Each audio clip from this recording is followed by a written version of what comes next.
Everybody, welcome. We're back. Some people out there probably don't want to see us back, but we are back.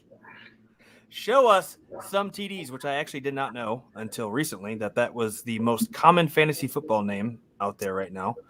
Dennis Trusty lets us know that we are late. Yes, I apologize. A minute late, dude. It's fine. Yeah. Hey, we were having a very in-depth conversation prior about absolutely nothing. But nothing of any relevance to what we're going to be doing now. But no, we're here. We're going to talk about football teams and how close they can stay within each other in different points totals, how many points both teams will score. Who knows? Apparently we don't. But look, bounce back week, man. Bounce back week. Hey, I don't think we could be any worse in the NFL, so it should be an easy bounce back in the NFL this week. At the very least, man, if you didn't like us and you faded our picks, you made a fuck ton of money last Sunday. Yes, and we do take tips if you do end up fading us.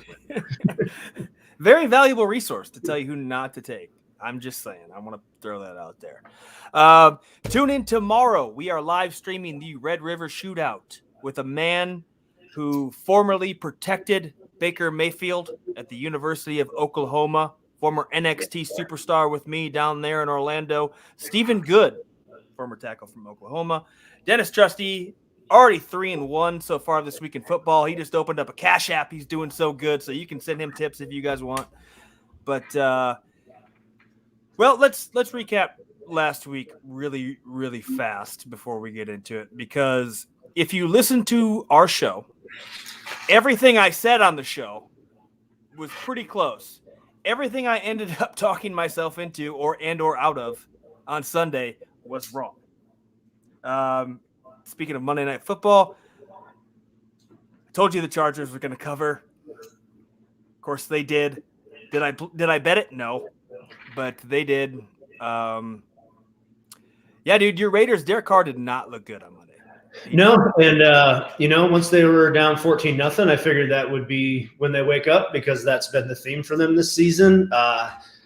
Credit to that Chargers defense, though. They didn't make life easy in any capacity for that Raiders offense. I think a pivotal moment in that game is when Daniel Carlson missed that field goal to make it 21-17, and the wheels just kind of fell off after that. So it was that chunk there in the second half where they showed some life and then went right back. So that's a tough divisional loss, and we want to talk about the AFC West and the Chiefs, but I think it's time to start having the Chargers in that type of conversation for the division winner. Yeah, shout out Chiefs. Covered on the road for the first time in 7 tries. They were previously 0-5-1 on the road against the spread. They cover against the Eagles, who are also equally as terrible against the spread. Last night, however, I thought it was a pretty fun game. Russell Wilson's finger is disgusting. Ooh, yeah. And I don't know how long we'll see him out, but Pete Carroll said he's a fast healer. I don't know if that's a thing, but hey, he's just gotta get on that Alex Guerrero diet like Tom Brady does, and he'll be good to go before you know it. Yeah, fast healer. I'm not sure that's real, but if it is, we shall see Russell Wilson back a lot earlier. And that punt too, the double punt. I have never seen Mike Pereira really not know what's going on. Yeah, well, and he kicked it beyond the line of scrimmage too. That was the other part of it that had me scratching my head. It was like, it's clear as day. The official's standing at the yard marker. Well, they also said though his heels were on the line of scrimmage. Is that what they said? Trying to justify it after the review, or it must have been. But I mean, that would be the only thing that would dignify it, because it was pretty clear that he kicked it beyond the line of scrimmage. So, surprise, surprise, the NFL officiating crew got something wrong. Yeah, and there was some ticky-tacky holding calls, which I thought was interesting, especially after the blatant holds on both sides of the ball on Monday night. I mean, Max Crosby and Joey Bosa were just getting held all night. Yeah, Dennis agrees with you. Yeah. I had the Rams -2.5 too, and after that missed extra point, I think I tweeted it. It was like, boy, that's one to mess up a 2.5 point spread for you. And how about Geno Smith coming in not looking that bad? No. I mean, that interception was kind of rough, but, I mean, those happen when receivers fall down. Well, I mean, there was some contact. There was a lot going on in that one. I, of course, had the Seahawks plus the 2.5, and yeah, we won't talk about that. We're moving on to the rest of week 5 now. We are in. Yeah, we're going to leave last week in the past. We'll take. I'll take the Rams win last night. However, rolling into week 5 here, but I say we leave week 4 right where it is and use it as a learning lesson. The good news is, when I did well on Thursday nights last week, I went into Sunday and got my ass kicked. Lost on Thursday. I'm primed for a big Sunday. We're ready for a big Sunday. But before we get to Sunday, we have to talk about Saturday.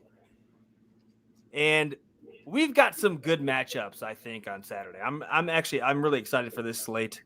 We will be again watching live with former Oklahoma Sooner Stephen Good, watching the Red River Shootout live right here on DGen Nation. But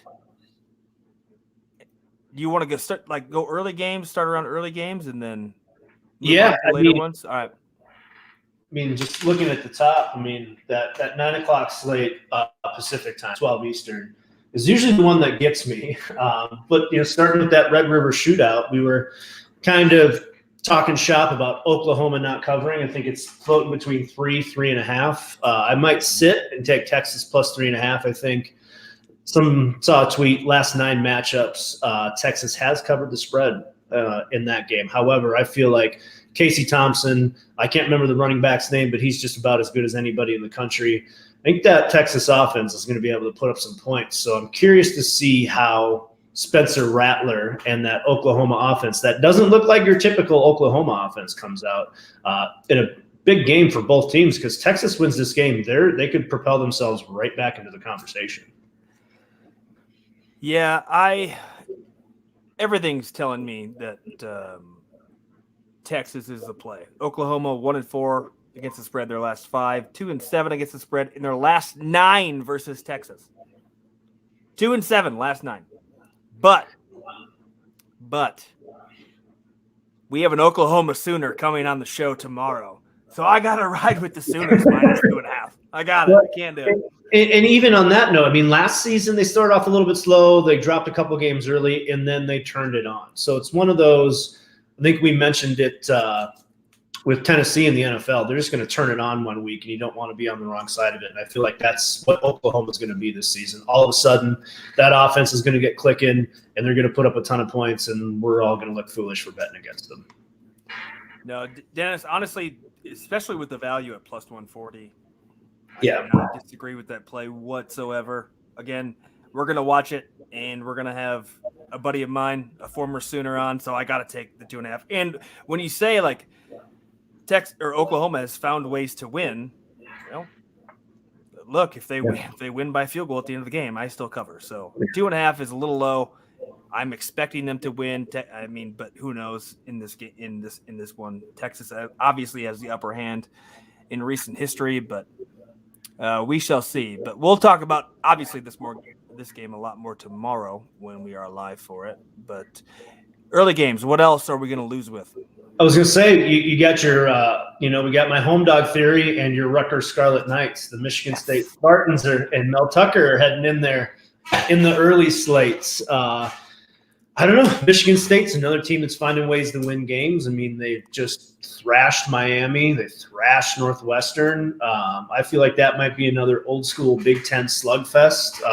Rutgers coming off covering against Michigan and getting worked against Ohio State, essentially. Yeah. But it's that home dog. I will probably stay away, but I know you're a Rutgers guy these days. So I was curious to see if you're going to take them again this week. Oh, I'm riding Rutgers. Yeah. 100%. Actually, didn't work out last weekend with the home dog theory, but I read a stat that Rutgers is 6-0 against the spread after a loss against the spread.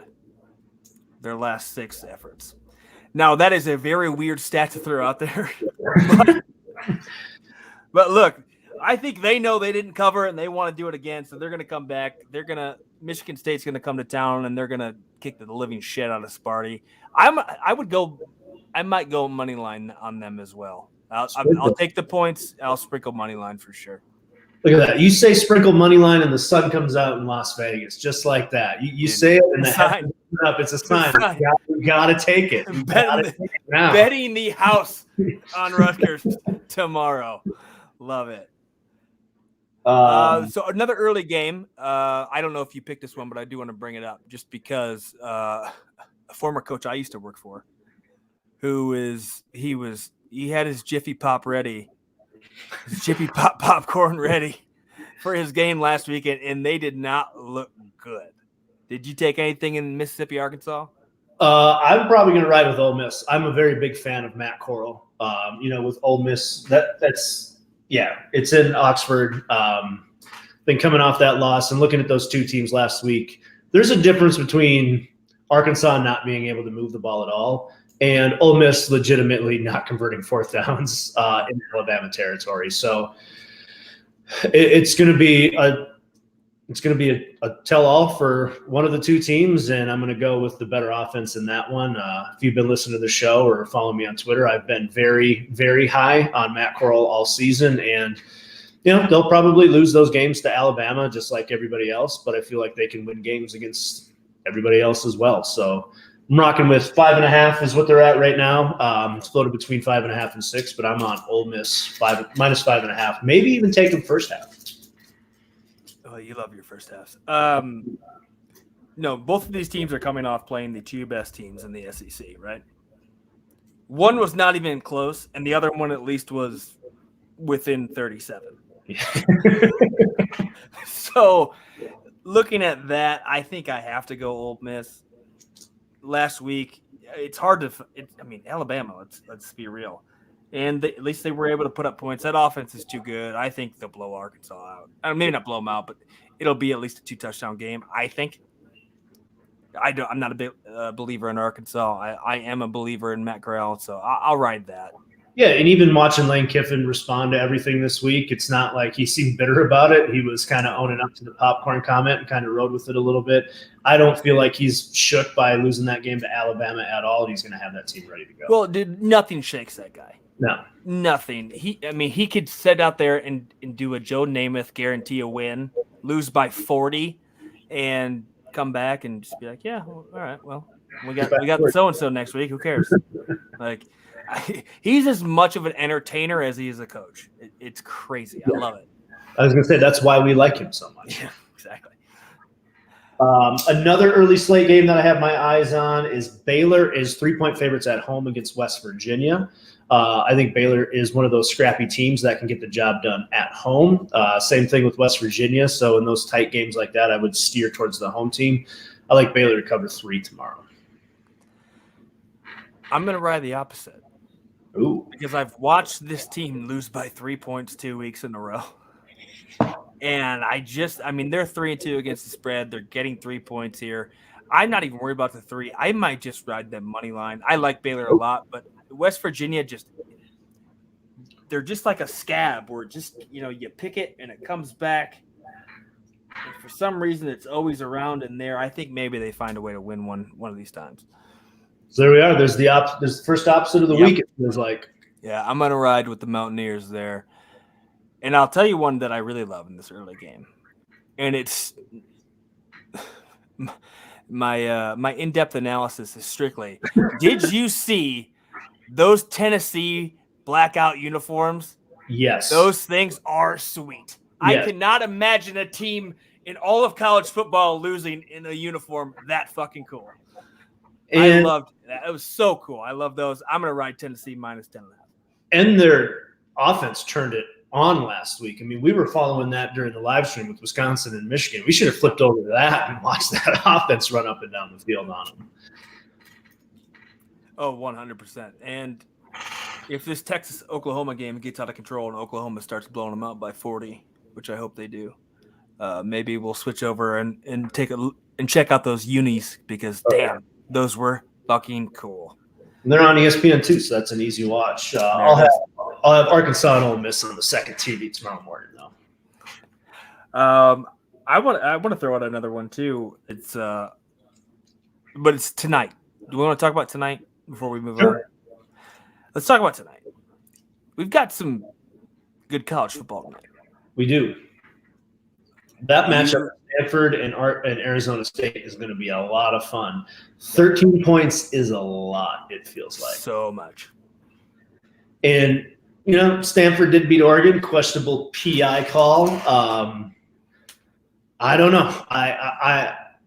I will probably play Stanford plus 13 in that game, and I will probably regret it by mid-second quarter. It's one of those games where it's like, okay, they got it, or they're just going to get routed. Well, do not regret it, because I'm going to rock with Stanford as well. They're 6-2, last 8 against the spread. McKee is playing lights out. Yes, he is. The last 2-3 games. They're 5-0 against the spread their last 5 road games. This Stanford team is hot. Their quarterback, the most important position on the field, is hot. I am riding Stanford plus 13.5.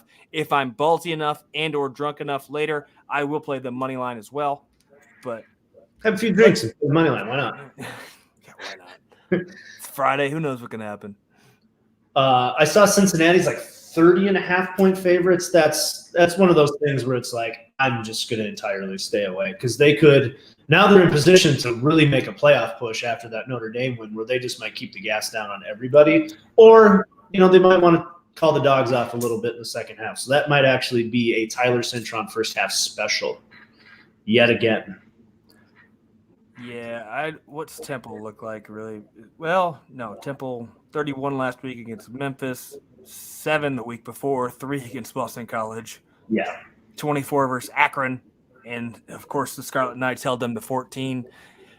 I'm just looking at that over-under at 54, thinking that Cincinnati can put up points on a team this shitty. They can't hit it by – well, they might be able to hit it by themselves. Who knows? I need some support from the opposition.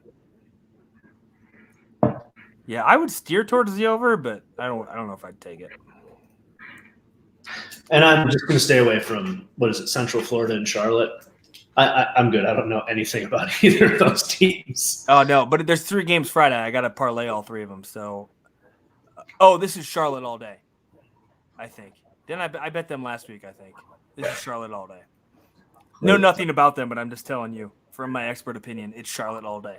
Well, it feels like Houston last week being dogs going to Tulsa when it's a team with a better record going to a team with a worse record. Right. Yeah. Maybe that's what I'll do. I'll go Charlotte minus 3.5, Temple over, Stanford money line. See if I can make anything out of that. Or maybe just the points. I don't know. But anyway, let's go back to Saturday. Obviously, again, I'm taking Rutgers. I'm taking Oklahoma. I'm going to take West Virginia. I want to take NIU on the road at Toledo. They're getting 13. I always say I don't bet on Wisconsin games. Uh-oh. However, Wisconsin at Illinois. Illinois is getting 11 points. You can't tell me that Wisconsin will ever win a game by double digits. When I see that, it just screams like, yep, Illinois plus 11, because even if Wisconsin wins, it's going to be by 3 or it's going to be by 7. They're not going to blow anybody out of the water. Well, I mean, it was just 2 years ago they came down to Champaign and lost. Yeah. In a big upset. They were very highly ranked. So, yeah, Wisconsin, the Badgers do not like Champaign, Illinois. And Brett Bielema factor, I think. Oh, yeah. Going to be some heightened revenge on both sides with the way Bielema left, and obviously Bielema going against, a former team of his. There's always added extra motivation there, and I feel like it's going to be a tight one either way. That's one of the picks that I like the most this weekend is Illinois plus 11. Yeah, I would lean that way too. 8% of the money right now is on Illinois covering. Really? So that's 100% I'm taking that. Yeah. Have people watched Wisconsin play football this season? Apparently not. Gosh. I mean, like Wisconsin. I mean, you're talking about a team who's 1-3, and at least Illinois won 2 games. Yeah, I don't get the Wisconsin love that Vegas keeps giving them. I really don't, because obviously I've watched every snap that they've played, and I don't. Dennis took Wisconsin to -11. Don't underestimate the Illini down there in Champaign. I'm telling you. they're a weird team because they will show up for big games, and this is a big game to them, Illinois, Wisconsin. I went with Louisville against UVA here. Louisville's been covering machines in games like this. It's at home, 2.5, right? Yep. What's the total in that? Because both those offenses can score. 69.5. Ooh. That's a tough one to take. I feel that's high. If it was like 63, I would probably take it. Yeah. Looking at Louisville, Wake Forest, obviously the best team, we think, in the ACC. 3-point loss there. Beat Florida State. They should have done that. Beat UCF, who's not a bad squad. And lost to Ole Miss. Lost to an SEC school. Louisville's getting no love here, I think, at 2.5. I think – and Virginia's not good. No. They struggled to beat Miami and needed a missed chip shot field goal to beat Miami. Yeah. And we know that I love my Miami Hurricanes, but they're not the Miami Hurricanes. Yeah. You look at Georgia and Auburn at all, or? Yeah, I don't know if Auburn's going to score any points in that game. I know it's the home dog theory, but that stuff gets thrown out the window with Alabama and Georgia. I might actually just take an Alabama-Georgia cover parlay this weekend because they're in the thick of the SEC schedule. They are head and shoulders above everybody else in the country, not just in the SEC. I know they're both on the road, but, man, I can't imagine Auburn moving the ball in any capacity against that defense. With Jordan Davis out there, he's going to be flying. He might be the best player in college football, but it's not going to get any love. But he's just a wrecking ball. 67% on the under at 47, which I think a lot of people probably agree with you, where maybe Auburn doesn't score. So the under is the play.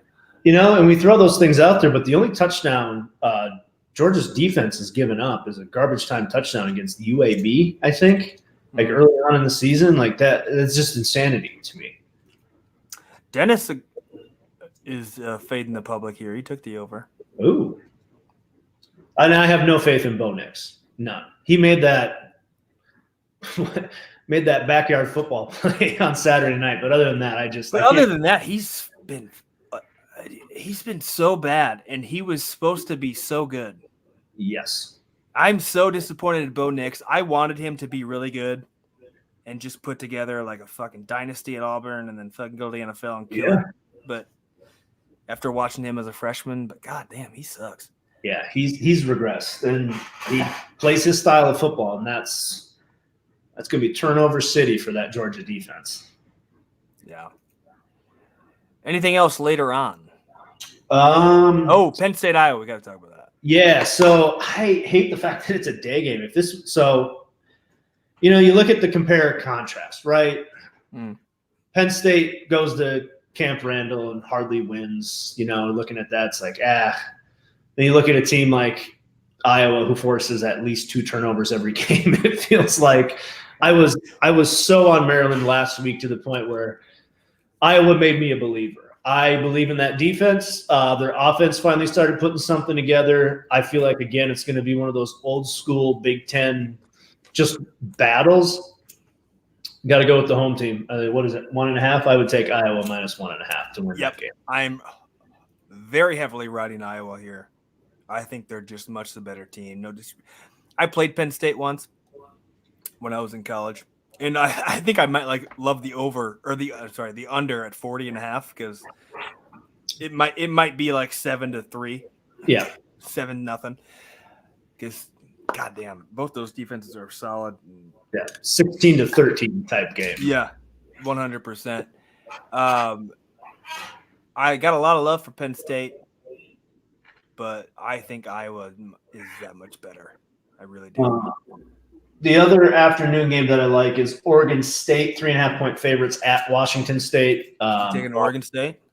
Yep. They did me well last weekend. They're finding ways to win games. And I think, we saw Jackson Dart go in there and light a Washington State defense up.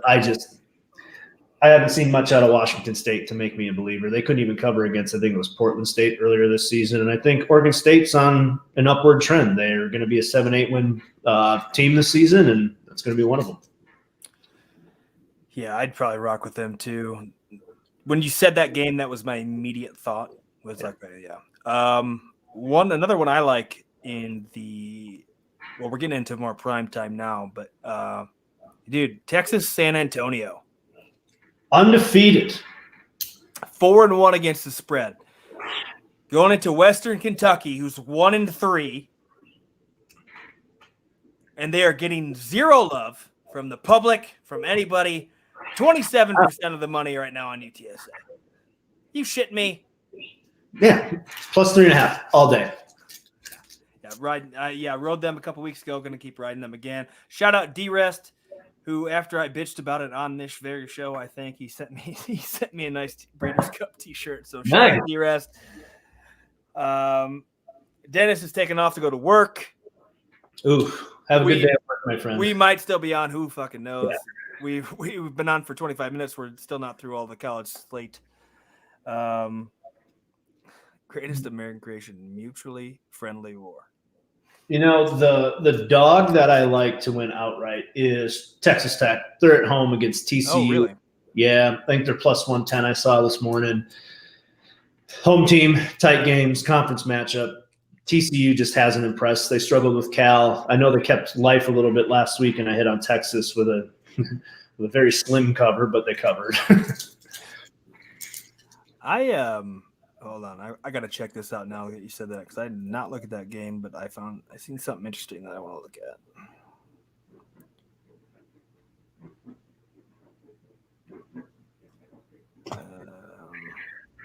Yeah, that's interesting. That's one of those ones like last week I talked about with Will Levis in Kentucky. Dude, you got a quarterback who, when he is not under pressure, he picks apart a defense like no other. And then when he's under pressure, his rating drops by more than half. And then you've got TCU. Who's TCU's quarterback? I haven't watched any TCU. I have no idea. I think it's Tanner Mordecai, Oklahoma transfer. Isn't it? I think so. I think that's where he went. They're telling me Duggan. Max Duggan. Why does Max Duggan sound familiar? Yeah, it does. Tanner Mordecai must have went to SMU or something then. Yeah. But anyway, I've never seen this. This is hilarious. QBR with a clean pocket, 103. QBR under pressure, 129. Ooh. What? How often do you see a quarterback who, when under pressure, actually throws better? I mean, Max Duggan's been there the whole time. But yeah, I've very rarely seen that stat. That's hilarious. I love that. I might take TCU just because of that. Yeah. And hope they have a pass rush. Yeah, I think tight conference games, I got to lean towards the home favorites. Yeah. Well, I mean, and you're going to get a lot more value on the money line too. Yeah. With them. So. Let's talk about Michigan and Nebraska. Where does the money lie on that? Because a lot of people are out on Michigan, but then again, we talked about Penn State and Wisconsin keeping it close, and we watched that game last weekend. There was no point in time other than that last drive in the first half where Wisconsin had any life. Bigger money coming in Nebraska, 30% of the tickets, 40% of the money. Michigan, 70% of the tickets, 60% of the money. I do. I like Michigan to cover. Harbaugh is coached in the NFL. He's coached in big games. He's coached on the road. I think Michigan's going to go in there, run the football right down their throat. This is a tough one, too. Michigan's 4-1 against the spread. The only loss against the spread, of course, was to the Scarlet Knights. Nebraska, 5-1 against the spread this year. Yep. I think the only game they lost against the spread was when they lost to Illinois in the opener, and I was absolutely on the wrong side of that. Yeah, they've come together quite nicely. Covering 23 against Oklahoma, covering the 3.5. Ooh, that was a nice one. 3.5 and a 23-20 loss against Michigan State. They actually should have won that game. Yeah. And then blew the shit out of Nebraska. Ooh, I might stay away from that one because I don't know if I can trust Michigan yet. Yeah, they made me a believer last weekend because it's not like Wisconsin's defense is terrible in any capacity. Right. move the ball at will against them. Oh wait, what am I talking about? Mario Manningham, Michigan, all the way, 100%. They come. We are ready, D-Rest. Are you? Clearly not, because you are late to getting on the show. Long shots are the only ways to get rich, kids. That's gospel truth. Just hitting long shots. I like that. I like that philosophy. Hey, if you'd thrown $100 on the New York teams that win in the NFL last weekend, you'd have made an easy grand. Which is absolutely unbelievable to think of, that both of those garbage franchises would win in the same week. Yeah. Especially the New York Jets when they played the Titans. That was unbelievable. Go ahead. I like Kentucky to cover 2.5 at home against LSU. We saw how rocking that place was last week against Florida, with Kentucky having a football presence for first time maybe ever in our lifetime. It's going to be rocking there. I'm not a believer in LSU, especially with the way they just gave it away last week. Fans leaving the stadium. Feels like that's a team that's sticking a fork in them. And Kentucky's going to continue to roll until they face Georgia. Well, I said it last week too. Kentucky has been slowly but steadily building like a decent football program for years now. And I have not been this excited about a Kentucky team. I had a roommate in college who was from Kentucky. He was a big Wildcat fan and stuff. So I have this weird connection to Kentucky, basketball mostly, but also football.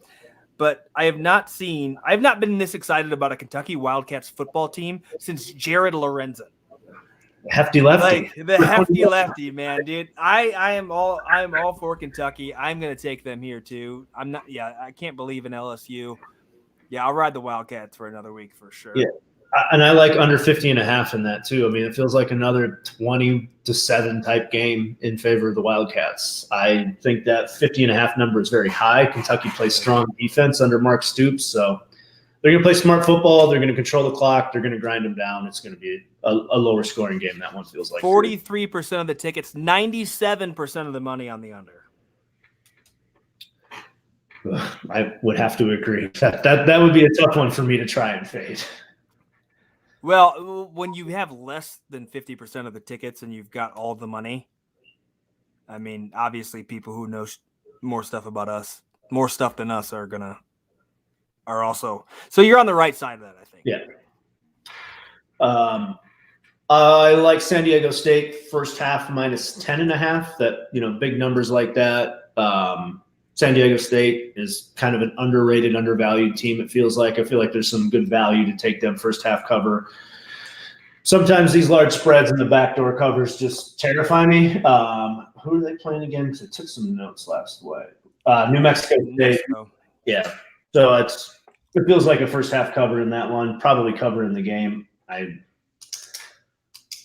then do you have anything else before you want to cover the 8:00 Eastern Fox game to end our college picks for the week? I've been debating on actually taking Arizona. I'm not sure with the points. I don't know how I feel about it, but I kind of want to. Well, and we've seen Chip Kelly at Oregon struggle at Arizona. Like, I remember upsets when Oregon was number 2. Dennis Dixon went down. I think that was a Thursday night game. Well, look, UCLA has been so streaky. Yep. They make me believe in them one week, and then they totally lay an egg and suck the next week. I would lean towards the under here, actually. If I was going to make a bet, I think I'd be the under, but I kind of want to go with Arizona. 60.5 is a pretty big number. That's a big number. I got 61 what I'm looking at now. I think I'm leaning towards taking that and Arizona. I don't know if I'll take the money line, but no. Yeah, a lot of money on the over in that game at 61.5. That's crazy. Yeah. But no, let's talk about the Fox game. This is slowly becoming one of my favorite low-key rivalries in college football, because I fucking hate Utah so much. I cannot begin to tell you how many seasons they have ruined for the USC Trojans. Yep. I remember a Thursday night game that I went to when I lived in Salt Lake City. I think it was when Utah first jumped in the Pac-12. It was one of those upsets. Like, it was – and Utah does travel well. I mean, they're They're very faithful to their Utes or their Cougars in that part of the country. So I feel like there is going to be a strong Utah presence. However, this Utah team is not like those Utah teams in the past. They look lifeless. They don't have a quarterback. They do have Britton Covey, who's been a slot receiver for them for what feels like 10 years. But other than that, I don't see this Utah team. I think this is a prime spot for USC to get a nice national TV win. Yeah, when I'm looking at this too, it's gonna be Slovis. Jackson Dart returned to practice this week, but I doubt he's gonna play. And again, yeah, you're talking about Utah, and not to mention Keaton Slovis. Battlefield promotion against the number 10 ranked Utah Utes came in big upset on like a Thursday night game. And yeah, I got to rock USC. That spread's too small. We're at the Coliseum. Shit's going to be loud. Shit's going to be crazy. Let's go. Fight on. So we'll end it with who would you like to slide into that USC head job? Do you want it to be Urban Meyer and his lifestyle from the weekend? Dude, imagine how many buttholes Urban Meyer would finger out here in LA. Yeah. Did he just finger all the buttholes? Yeah. Dude. That would be a recipe for disaster. I was all for Urban Meyer until that whole thing came out, honestly, because at this point now, with what just happened, imagine trying to recruit going into like a high school player's home, knowing that his mother and his father and that player and that young kid seeing you on the internet try to finger a girl's butt through a pair of fucking skinny tight jeans and say like, I'm going to take care of your kid if he comes here to USC. That is long dead. I feel like Urban's going to come back to the college ranks, but it's going to have to be a Hugh Freeze type situation where he goes to like a Liberty. You know what I mean? Like he'll find like a Kiffin thing. Go to Florida Atlantic and do that. Yeah. 2 weeks ago, if you told me Urban Meyer, I'd be like, all right, cool. Yeah. Fuck yeah, let's do it. Right now, I'm a little bit more iffy on that. I've liked actually what Dante Williams has done since he's been there, but historically, we know they never promote the interim head coach and make him the head coach because we lost Ed Ogeron that way. Yep. And it's crazy because it's the University of Southern California. You'd figure you'd have your pick at who you pick of the litter. Yeah. We'll see. I don't even know who they're looking at right now, or even if they're even considering anybody at the moment. Not that I've seen anyway. And I can't imagine they'll do that until closer to bowl season. So I just did get a notification that I have a call at 3:30 Eastern. So we got another 50 minutes to cover. Yeah. Okay. Well, that being said, then let's move on to the NFL. We got 15 minutes to cover the NFL. We did not do that last week. Yeah, I would say this weekend's tricky as well. I wouldn't fade us this weekend. We're known to bounce back a little bit historically here. Oh, I'm bouncing back huge. Yeah. There's not a ton that I like. However, there is some that I really like. So before we even talk about that, we have to, and I'm going to hold you to this. I don't care if you're actually going to make this bet or not, but we have to bet the London game. Oh, I would take the Jets money line. Jets? I'm taking the Falcons. All right. I didn't think I was going to be that easy for you because I think that game is a fucking mess. It's a mess. Calvin Ridley's out, I saw. So I mean, not that he's done a whole heck of a lot this season. The Jets are really, I feel like the Falcons do have some sort of expectations with Matt Ryan at quarterback, Arthur Smith coming in, being the head coach, they want to put up points, but Jets have nothing to lose. Zach Wilson's just going to go out there slinging around, and what I saw in the fourth quarter from him was actually pretty impressive last week. All right, so you're on the right side of history. The Jets are 1-0 in London. The Falcons are 0-1. Just a weird stat in case anybody wonders. Falcons do not travel to other countries well. But when I look at this game and I see two teams who suck, right? Which is exactly why they're playing in London. Yes. They're playing at Tottenham. The Hotspurs. Tottenham sucks too. And if I'm going to take the suckier team, to lose this game. I think the more complete team by a very short margin, is the Atlanta Falcons. I don't know if I can fully invest myself into Zach Wilson off of one performance because he's been super bad this year. Yes, he has. He has one good game. Now you expect this Mormon from nowhere, Utah, to go to New York, turn around that franchise, and now you want him to travel another 2,000 miles Absolutely to London and expect him to just he'll be good with that. So it actually might not be him. It might be the fact that I don't believe in the Atlanta Falcons. Neither do I. But I said we're gonna bet this game regardless because it's the only game of it, going on in the morning, and we have to do it because it's like a primetime game. Yeah, and you know me, I'll be up at 6:30 local time watching that game Sunday morning. I will be doing the same. I don't know. I just think the Falcons might be slightly better. The Jets will probably cover. Honestly, you cannot take this against anybody's. I'm not gonna post a pick about this. I'm just gonna play one. I'm not gonna let people pick apart my decision making because I decided to take the Falcons in London in the stupidest game of all time. Yeah. I don't know what the folks overseas did, but we consistently send them just bad football games. And they're always packed, though. Yeah, there's a reason the Green Bay Packers refuse to go out there. Yes. The only team in the NFL to not play in a game outside of the United States. The money right now is straight even. 53% of the tickets on the Jets, 52% of the money.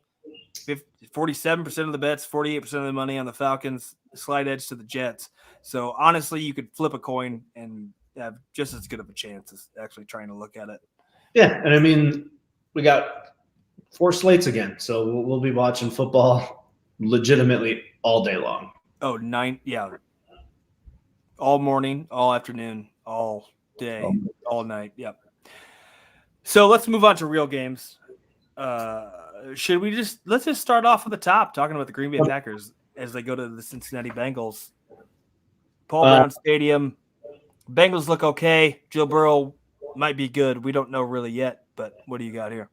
I like over 50.5 in this one. If I was to bet the spread, I would take the Packers -3. However, Cincinnati is not Cincinnati, really, it feels like. They're finding ways to win games. I know it hasn't been against the strongest opponents. Still not exactly sure how they lost to the Bears, but they did. They can very easily be 4-0. I like what Joe Burrow does. I think they can score some points on that Green Bay defense. Again, if I was to lean anything on any team covering, I would take the Packers, but I do like over 50.5 quite a bit.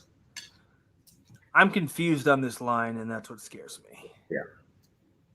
The Bengals getting 3, I think it should be a lot higher, realistically.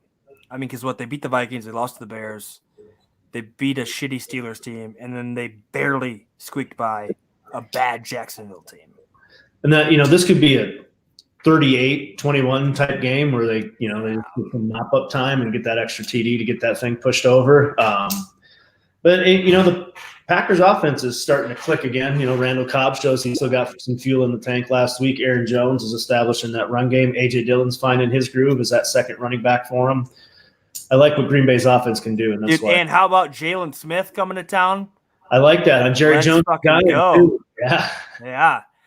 Yeah, I'm big on that. The thing that concerns me, and I think maybe that's where that line ended where it was Jari is going to be out for a little while.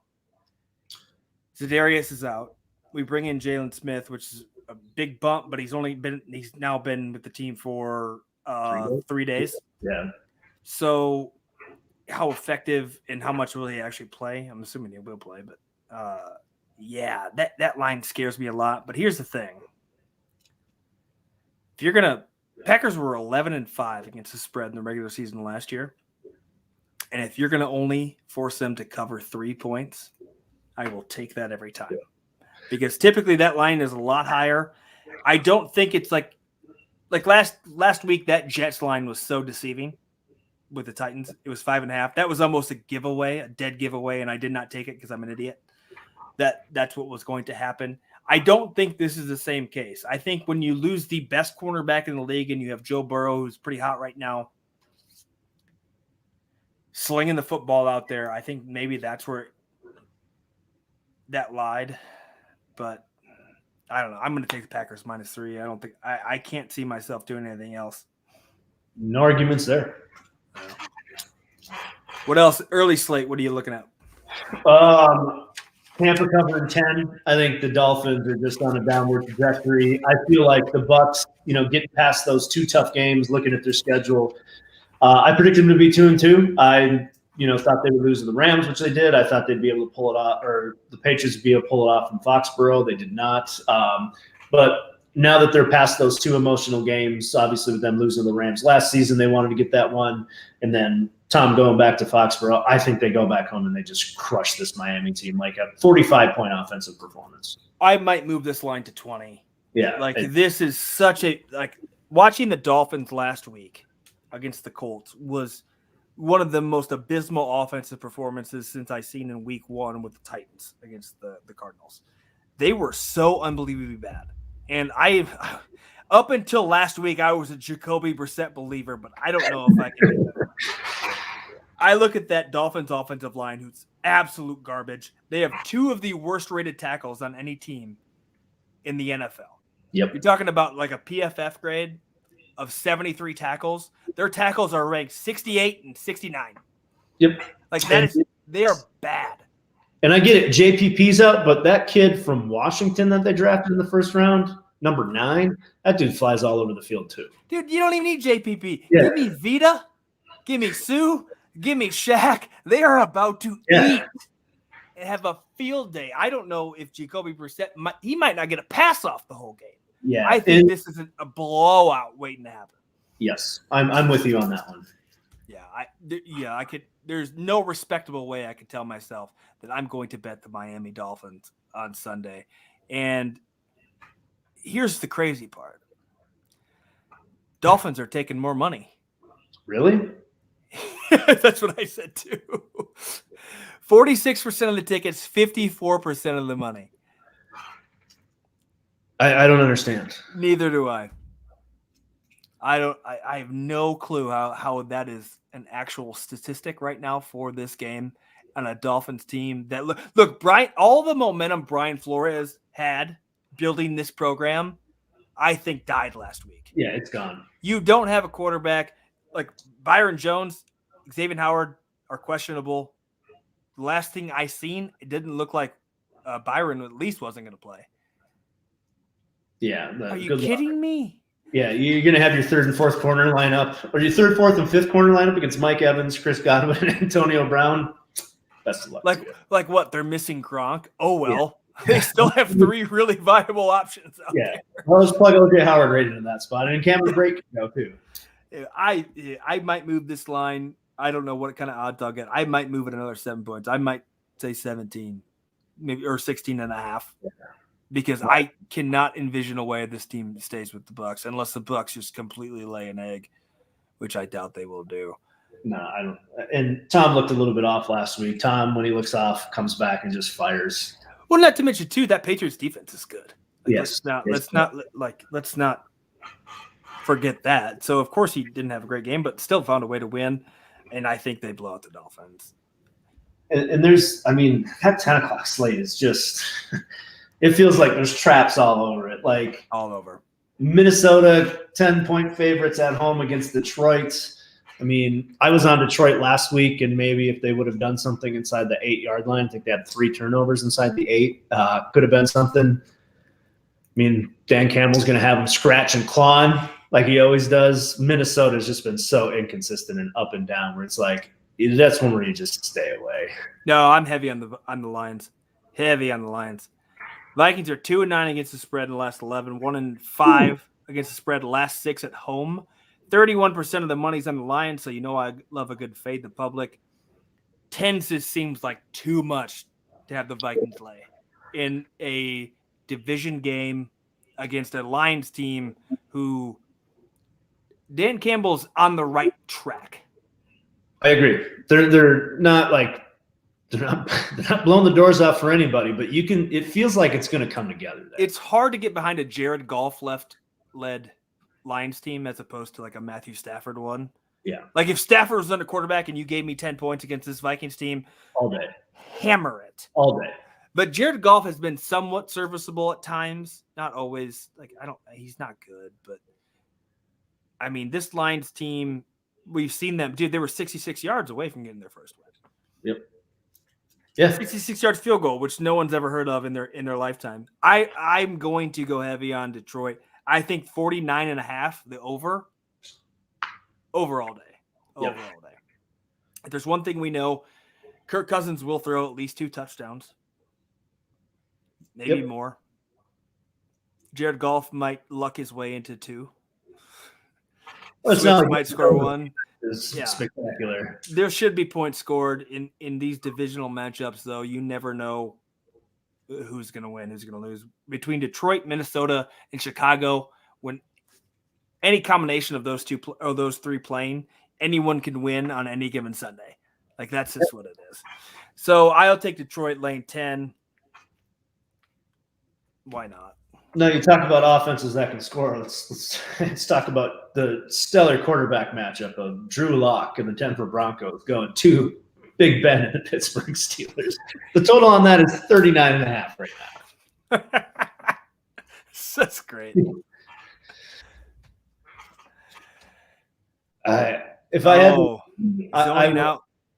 Come on, D-Rest. The Lions are just well.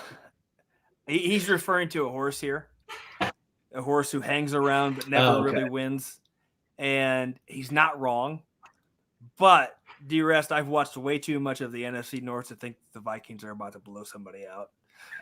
This game will probably be like 27-24 Vikings. Vikings will have a slow start. Lions will get out to a big lead. They will then let the Lions back in the game. Or the Vikings will climb back in the second half and win by a field goal. I've seen that story way too many times. They're going to solve their kicking woes. Well, maybe not. Well, then we go to overtime, and I still cover, so it's fine. Maybe a 30-24 win on a walkout. Anyway, let's go back to Broncos, Steelers. What a disaster this looks like it's about to be.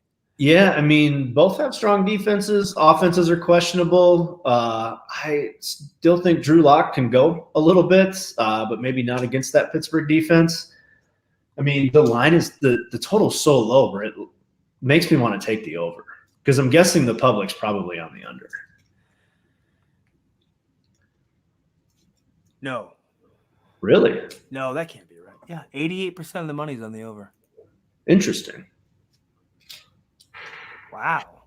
Well, PFF tells me 83% on the over. Action tells me 73%. Oh, no, it's the spread. Let's see, over under. Nope, 91% of the money on the over. Wow. Well, Sunday actually looks like a pretty good day. At about kickoff, it's going to be 64. It's going to climb to 76 and clear skies. So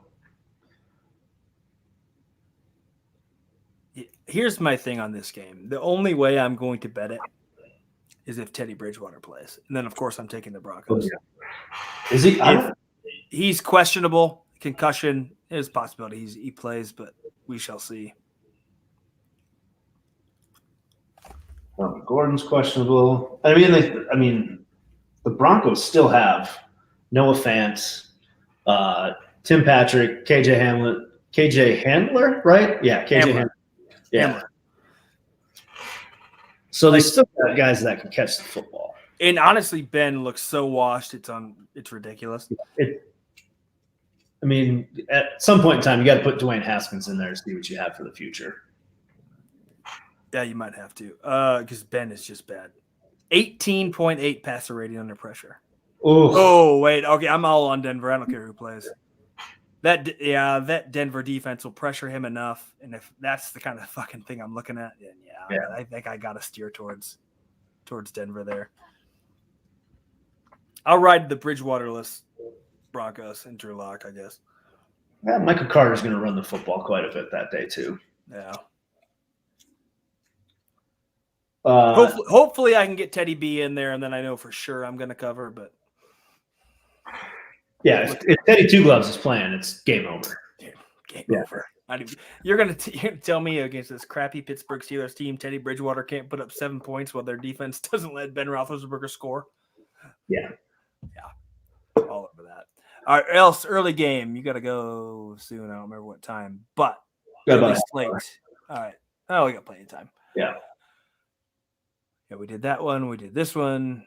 Are you touching New Orleans and Washington at all? No, but if I did, I'd probably take New Orleans. They're known to bounce back after laying a dud a little bit. I mean, but that's the thing is it's probably just the Giants stay away on that one. Weather looks cooperative. I don't know what to make of this Saints defense. Taylor Heineke came out in the fourth quarter last week and kind of lit it up. So maybe I steer towards Washington at home, just winning outright. That's where I'm at too, and it's not because normally the first 4 weeks when you bet the Washington football team, you were banking on that defense being good. That defense is not half as good as anyone thinks it is. Nope. Like nowhere near the top 5 defense in the league. We kind of thought it was coming into the year. They're not good. Heineke, maybe that was just a flash in the pan, and that's going to sucker me into playing them this week because it was the Falcons. Yeah. But if I leaned anywhere, I tried the Saints last week, and that did not work out. I tried Washington before, and that never worked out. Yeah, this is a massive stay away for me. But if I went anywhere, God, do I do the Saints? I would try the Saints again, I guess. I don't want to. I don't want to play anybody. I'm not going to touch that game. I think it's one game I will touch. Okay. Is Carolina covering 3 at home? Oh, 100%. I'm on. Yeah, I am not. I don't believe in the Eagles. Both tackles are down. Carolina's defense is one of those that will play well against bad teams. We've seen that so far this season. I mean, defenses are going to have bad days against Dallas all season. That offense is just high-flying, high-powered. It is what it is. But Carolina going back home after a loss, defense is going to be ready for a not good offense, we shall say. Carolina 5-2 against the spread last 7, 3-1 this year. Eagles are 2-5 against the spread their last 7. They are abysmal at covering. They are the first team in 7 games to let the Chiefs cover the spread. Now, granted, it sounds weird because I'm saying the Chiefs covered, but the Chiefs don't cover, right? And they covered against the Philadelphia Eagles. 1,000%. I will take Sam Darnold, the NFL's leading rushing touchdown scorer, against this Eagles team. 3 is just way too low, especially when you're at home. Yep. I'm going to be all over that this weekend too. Yep. Which surprisingly too, if I remember correctly, the money, 69% of the money on the Eagles. That's so strange. It feels like going into that Niners game when the Niners only were getting 3 points or 2.5. Right. It's 29% of the tickets, 69% of the money. So a lot of big bets coming in on the Eagles. I don't trust it. I've tried to play that strategy before when I see those big bets, and I kind of want to hop on. But right now, man, there's no way in hell you can tell me the Eagles can cover that. They're bad. Especially both their tackles now. Yeah. What are we doing? What are we doing out here? The way the public is betting is screwing me up more than anything else because they're betting on bad teams. Yeah, well, last week they were betting on bad teams too, and it probably went in their favor. Yeah, dude. I mean, I'm looking at the matchup. I'm looking at the matchup between this whole line for Carolina. Yeah. It's not like Carolina. No. Yeah, you can't talk me out of that. Yeah. Someone should probably because watch that go the other way, but I cannot. Yeah, I think Carolina's a football team. I don't think they're barn burners or they might be on the outside looking in come postseason time, but they're not a bad team. Are we touching New England and the Texans at all? If I would, it'd probably be the Patriots to cover because I don't know if Houston's going to score against that defense. Yeah, I'm going to stay away from that one because who knows when the Fighting Dave Mills team scores points. Last week, I can understand. Yeah. The Texans. Yeah, I'm staying away from that. And 9 points in 2 games. Be real. Yeah, probably a big old stay away. Total's at 39.5 for that one too.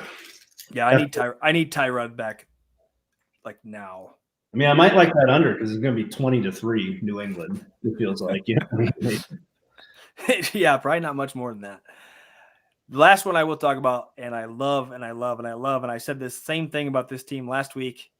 And of course, the entire world is also with me, but I just don't see a possible way that the Titans and Mike Vrabel drop 2 in a row to 2 of the worst teams in this league. I agree with you. Ooh. The thing that scares me is everyone and their mother is on the Titans -4.5. But well, I mean, where's the Jacksonville focus this week? Exactly. You know what I mean? That's the scary part too. And I will say this: Urban has lost his locker room, but it's one of those weird situations where they oddly come out and play for him. Right. And maybe that's the difference. I don't know. But that Jacksonville franchise is in complete disarray.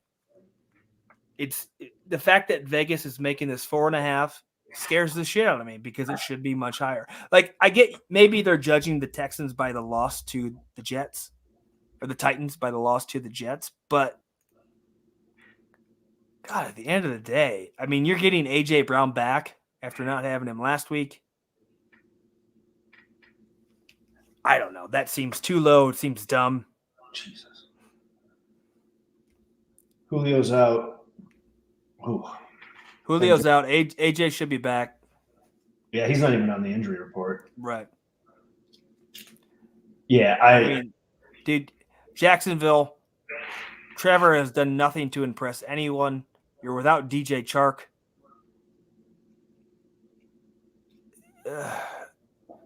I get it. Titans defense is not great, but neither is any phase of Jacksonville's game.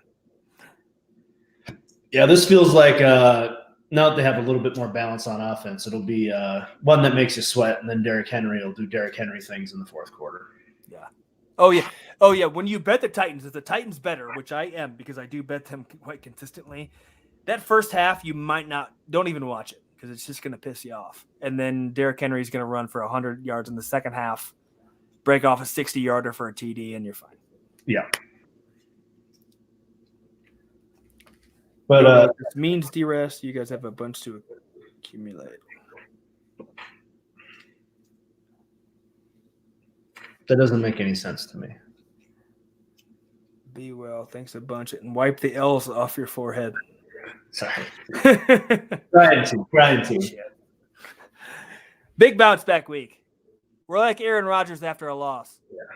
He's coming back big. All right. So afternoon games, we got 4 of them. And just a quick note, the underdogs have been 3-1 in these games the last 2 weeks. I mean, that Browns-Chargers matchup is the most intriguing one to me. Playoff seeding, Chargers looking like they have the last couple of weeks. The Browns playing ugly football and finding ways to win, but the Browns are also a muff punt away from being undefeated. Yeah. I wanted to ride Justin Herbert last week. You get the short week. I don't know how much that realistically concerns me in a lot of ways, but wanted to ride the Chargers last week. I got talked out of it, or talked myself out of it. Should have done it. What happens? They win. I mean, a lightning bolt struck the city of Los Angeles before that game. How the fuck do you not bet the Chargers? Well, I already had the Raiders bet placed, obviously. So that when that happened, the best was Gruden sitting there looking up at the dome saying, huh? That zoom in on him right before the delay was awesome. Well, I found out that SoFi, it's not a dome. It's a canopy over the stadium. Oh, no shit. That's why they had the weather delay. There's open space between the stadium and like the outside. So that's why they still had a weather delay. That's just one big canopy. It's not a dome. Oh, because it looks like Looks like a dome when I drove It looks like a dome, and that's what I thought until I was told this week that it's not a dome. It's just a big canopy over the stadium, which is crazy. But so that's why they had the weather delay, because technically it's not enclosed. Yeah, and I mean, matchup-wise, Rashawn Slater's playing as good as any rookie tackle. Like, he's looking like Joe Thomas out there. I mean, Myles Garrett is a freak. I think that offensive line can actually slow down that pass rush, and I think that's going to be the key to the game, because when you're looking at offense to offense, yeah, Cleveland can run the shit out of the football, but you're going to have to score points to keep up with Justin Herbert getting in sync with all those receivers. I mean, Mike Williams is balling out this season. And we're not even talking about Keenan Allen. Yeah, I think the big thing is that Chargers defense is much improved. Much improved. Derwin James is a complete X factor for him. When he's healthy and on the field, it's a completely different defense. Yeah. I'm going to see what the public's thinking real fast. Public is with us, 68% of the tickets, 71% of the money. Now it makes me want to take the Browns, but I will stick with the Chargers because I have learned now I cannot second guess myself because that's when I lose. But until further notice, I'm probably going to ride Justin Herbert. Yes, I think it's a safe play, especially with Baker being banged up a little bit. Odell back in the locker room doesn't exactly bode well for teams' fortunes. Yeah. Dallas and New York. 77% of the tickets and 84% of the money on Dallas right now. Do we think the Giants have a shot? I think they have a shot. I was on the Giants heavy going into the season. Danny Dimes has actually played really good football. But those young defenders in Dallas are finding their groove with Dan Quinn. The defense has been very impressive. That Dallas offense is going to be able to put up points on anybody. But historically speaking, in the NFC East, a lot of times, I don't know the exact number, but the dog covers. Dallas might win, but it'll be by 3-4 points. Yeah, you know me. I absolutely despise anything in the NFC East. I want to see what they have been historically. Giants are 11-2 against the spread their last 13 games on the road. Dallas is 7-1 against the spread their last 8. Total has gone over in 4 of the last 5 times these two teams have played.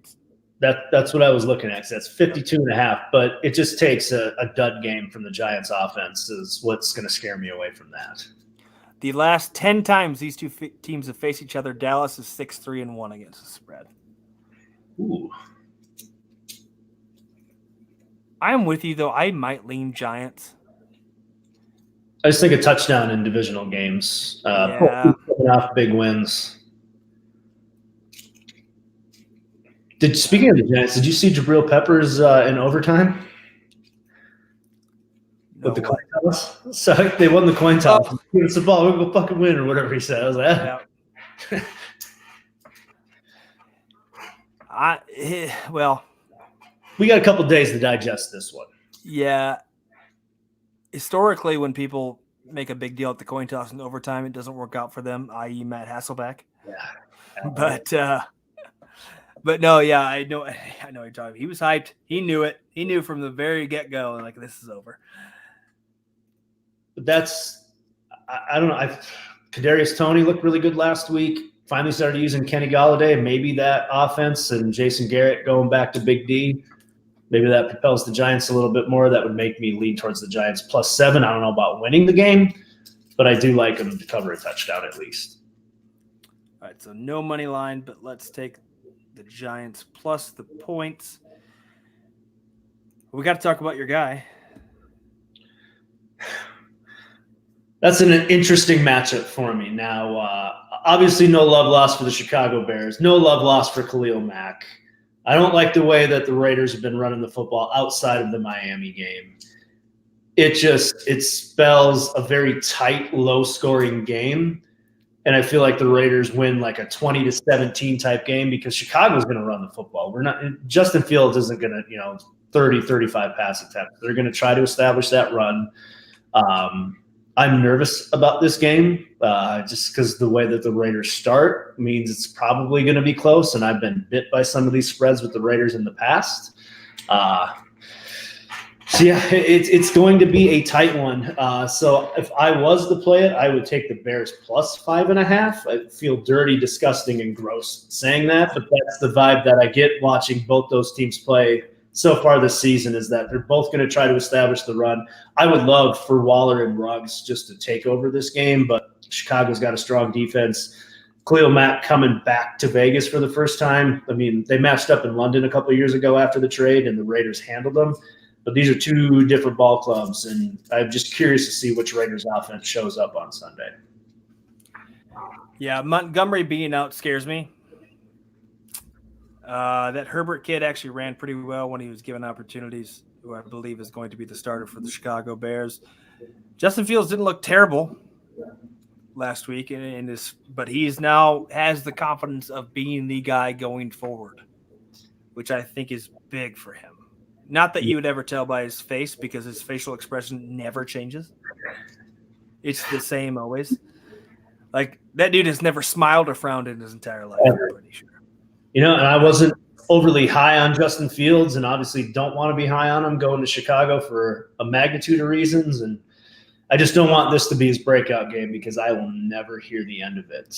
Raiders are kind of banged up in the secondary, which kind of spells in favor of that matchup, unfortunately. But Casey Hayward, Max and Ngakoue on the rush, Denzel Perryman in the middle. I hope the Raiders are going to be hyped up for this game, but it just feels tight to me. I like them being at home, the Raiders. I don't like the way they're playing. Derek Carr showed me something that I didn't think I'd ever see from him, because I've always kind of been a low-key Derek Carr fan. But, dude, he did not look well on Monday night. Yeah, and it's not like Chicago has terrible pass rushers. So we need to fix that offensive line in a hurry. That's why it's going to feel tight. Well, yeah, it's going to feel tight too, because also, I mean, you look at both pass rushes against two shitty kind of offensive lines. I mean, think about what the Browns did to the Chicago Bears. Yeah. They held them to 47 net yards. And then now you've got Crosby and Ngakoue coming in to do about the same thing. And it comes down to me for Matt Nagy versus John Gruden. Which the overwhelmingly favorite in that one is John Gruden. So I might stay away from this one. I'm going to have to watch it because I live in Illinois, and it's going to be on my television, so I'll end up betting it. But I think Raiders at home against, I don't know what Chicago is. I might take the Raiders, which is weird that I'm taking them and you're not. I mean, I've just been bit by. I usually hit when they're underdogs, but when they're favored is when it's been a little tricky for me. But I can't. If I was to bet it, I'm taking the Raiders to cover, obviously. But this one on paper just feels tight, and I really just want to get out of this week with a win. There's certain games I can watch and know that the Bears will cover just because they're the Bears, and I've watched them my entire life. This one doesn't feel like that. I love hearing that. This one feels like more again, I think it'll be close, but I think it's going to be closer to a touchdown.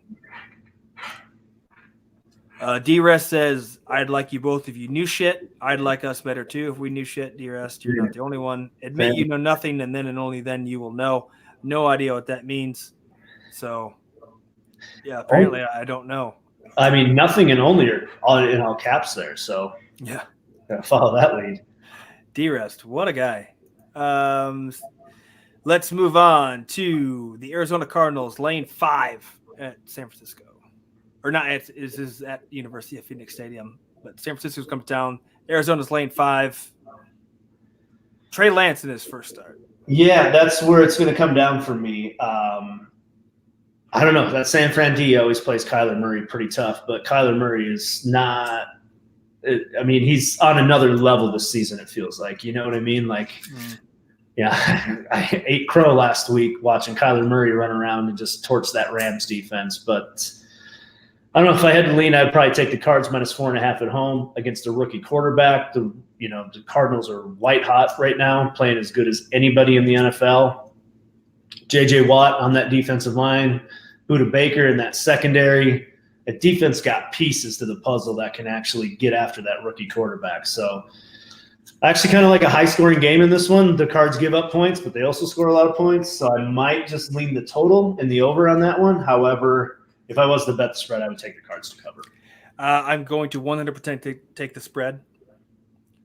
52% of the tickets, 68% of the money on the San Francisco 49ers. No love from the bettors on the Arizona Cardinals, who are undefeated, 3-1 against the spread, while the 49ers here are sitting at 2-2 without their starting quarterback, a rookie in there. And I get everyone wants to love Trey Lance. I like Trey Lance, but Trey Lance is not the guy for them right now.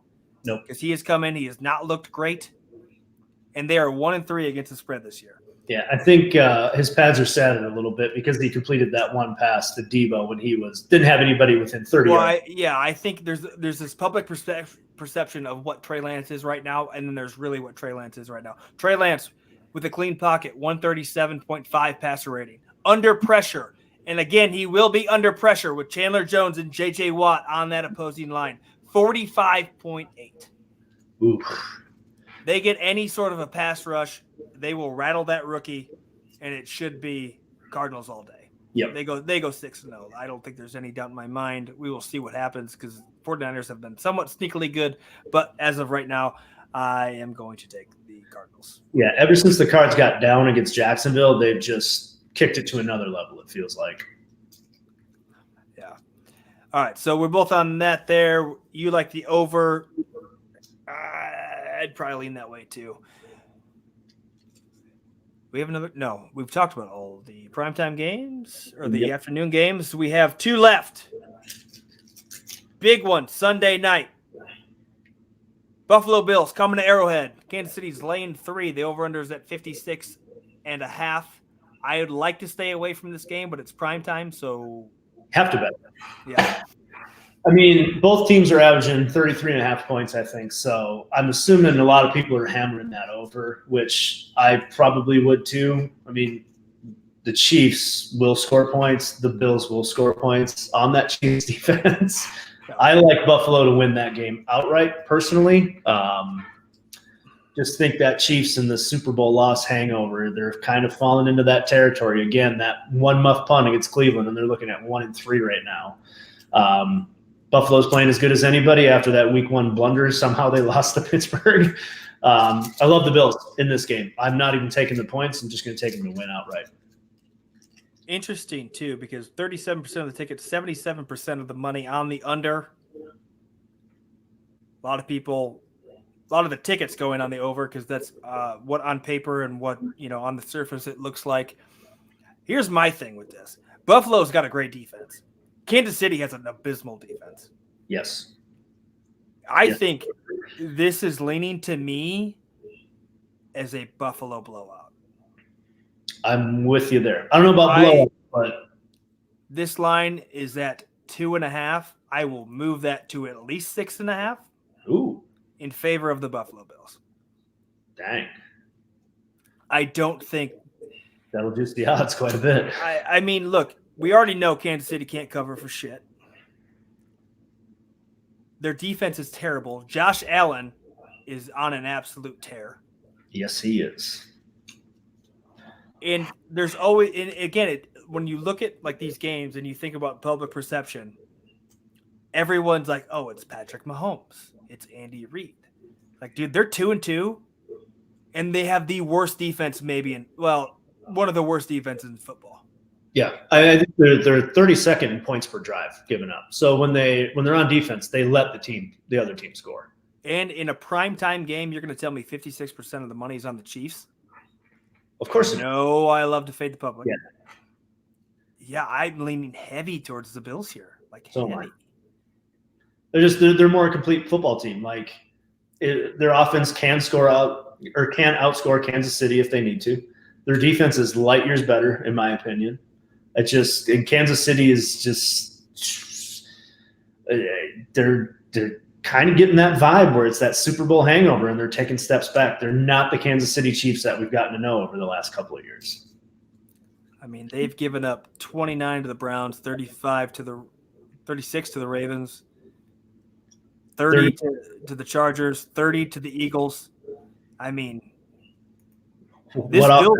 So you've got a team who's giving up 33 points a game, and then you've got a team who's scoring that many with a really good defense.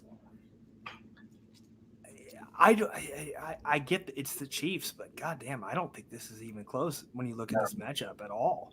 Yeah, Buffalo's probably going to score every drive. They might not even. They don't even need a punter. Yeah, maybe not. All right, so yeah, heavy Buffalo there. Heavy over 56.5. I think both teams could probably score 30 in this game. Yeah. Well, maybe not. I might lean the under. I don't know if the Chiefs will be able to score that many.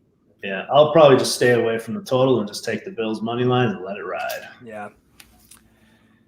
Oh, yeah, dude. Moving that Bills line to -6.5. Oh, I fucking love that because I'm gonna get such great odds on that. I don't know why I'm big into like moving lines now. Ever since I did the Rams and Bucks, I'm all for it. The payout on it, especially when you're expecting dogs to win outright, is definitely worth it. Yeah. All right, so heavy Buffalo there. Future Hall of Famer Patrick Mahomes will have to wait another week. And let's move on to the final game of the slate. The Indianapolis Colts are heading on over to Baltimore to face the Ravens. The Ravens are laying 7. This over-under is set at 46.5. Ooh. Feels a little bit low, but I like the Ravens to cover. They're firing on all cylinders right now. Molly Wood Brown is deciding to catch the football. The Colts last week beating up on the Dolphins is one thing. Heading to Baltimore is another thing. This one does feel like a prime blowout candidate for me. Yeah, the Colts are a very weird team. Quentin Nelson's out. Leonard's questionable with his ankle. Carson Wentz, I don't know how many sprained ankles he's got. I think he's okay. Dude, and then you tell me Carson Wentz, his pregame music is like Christian gospel. Like that's what that dude's listening to on the field. I'm sorry, I just have a hard time getting behind anybody who does that when that's your hype up music. I get no disrespect to Jesus, but before a football game, you're listening to praise music and shit. I don't know if I can get behind that. Nah, and I feel like Baltimore's really coming into themselves, especially offensively. I don't know how you slow that offense down. It's pick your poison with it, and I don't think that Colts secondary matches up with. Is Rashad Bateman back yet? He is listed as right. not on the injury report. No, he's on IR. That's why. Dang, I thought he was healthy and coming back, but I don't have him listed on here. Yeah, Baltimore 433 yards of offense per game. Colts giving up 346 yards per game. But then again, the Ravens also giving up 379. But Jonathan Taylor might have a good game. That might be about it for that Indianapolis offense. I say most of the money, surprisingly, is on the Colts +7. And the Colts are like that weird team that, again, should have gotten blown out by the Rams, found a way to stick in there. Yes. They are 10-2 against the spread their last 12 games against Baltimore. That's concerning.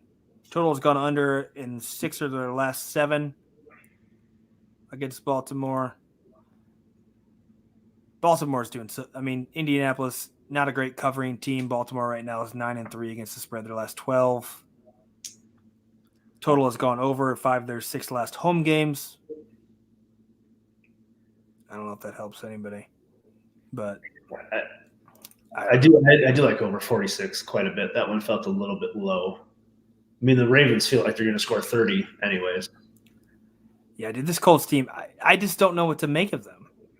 I mean, they came back and they beat the dog shit out of Miami, which they should have because Miami sucks. Good news, we got a couple of days to digest this one. Yeah, exactly.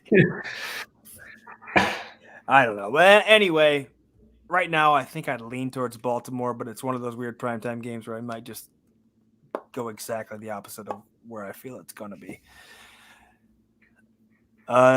D-Res says, leave the guy be. I think he was referring to my Carson Wentz statements. But all right, so that wraps this up. Yeah, he said, "Yep, that's 100% what he was referring to."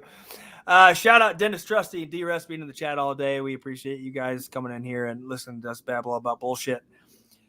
Make sure to tune in live tomorrow. We are going 5 minutes to kickoff for the Red River Shootout. Special guest Stephen Good, former offensive tackle for the Oklahoma Sooners. We will be on there probably a majority of that game. I thought we were only going to do the first half last week. We're going to do the whole game. So we'll see what tomorrow brings and who pops in. Mario Manningham said he was going to come on. It's his daughter's birthday. We do have to sing happy birthday to her if she comes on. I told her that was no problem. So another big weekend tomorrow, starting tomorrow as we start off, kicking off with Oklahoma and Texas. Make sure to join us for that. Are we going to do Tuesday or Monday night? Are we doing that now? Maybe we'll start that the following. I got to be in a conference in Dallas. All right. So Monday, prior to Monday Night Football, doing a review show, talk about Monday night. That is to be determined. We shall see that. And good luck to everyone out there. If you want to fade me, go ahead. Feel free. I wouldn't blame you. But just remember, I started the season hot. Had a bad weekend last weekend. We're bouncing back. Aaron Rodgers bouncing back after a loss. Bounce back always guaranteed. Big bounce back week for both of us. Tonight, what do we have tonight? Stanford plus 13. Stanford plus 13. Let's go Cardinal. Riding the trees. Let's go. So it's Stanford. What were we taking? Cincinnati to cover and Charlotte. Up. Let's go Charlotte. All right. Well, thank you all who joined us, who tuned in. We shall see you next week. Or we'll see you tomorrow. Tomorrow morning. See you tomorrow morning. And good luck tonight if anybody plays those picks. And we will recap and regroup with y'all tomorrow for Oklahoma, Texas. See you guys. Bye.